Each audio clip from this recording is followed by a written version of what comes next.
নিশ্চয় সবার মনে আছে, গত বছরের 7 জুলাই কিশোরগঞ্জের শোলাকিয়ায় ঈদের দিনে জঙ্গিদের গুলিতে গৃহিণী ঝর্ণা রানী ভৌমিক মারা গিয়েছিলেন।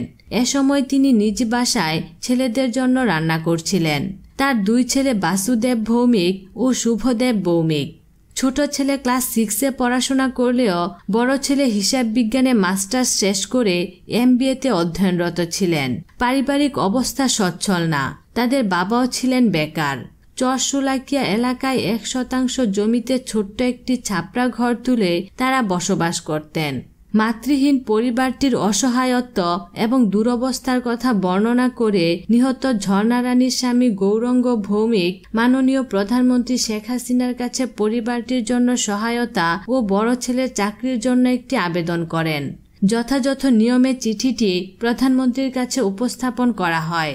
বলে রাখা ভালো, প্রধানমন্ত্রীর কার্যালয়ে প্রতিদিন এরকম শত শত আবেদনপত্র প্রক্রিয়া করা হয় এবং সম্মতির জন্য মাননীয় প্রধানমন্ত্রীর সামনে উপস্থাপন করা হয়।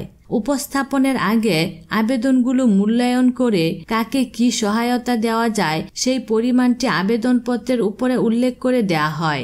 ঝর্ণা রানীর পরিবারের আবেদনপত্রের উপরে উল্লেখ ছিল 2 লক্ষ টাকা।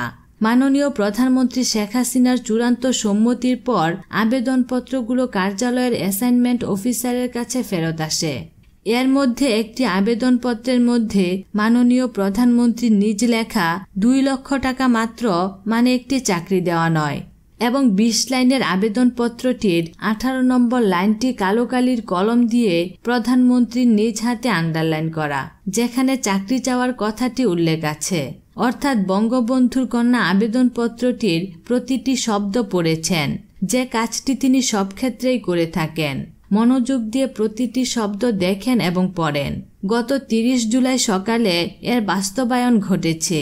জঙ্গি হামলায় নিহত ঝর্ণা রানীর ছেলে বাসুদেব ভৌমিক বঙ্গবন্ধুর কন্যার কাছ থেকে চাকরির নিয়োগপত্রটি গ্রহণ করেছেন। NRB গ্লোবাল ব্যাংকের সহকারী অফিসার পদে নিয়োগপত্র পেয়েছেন।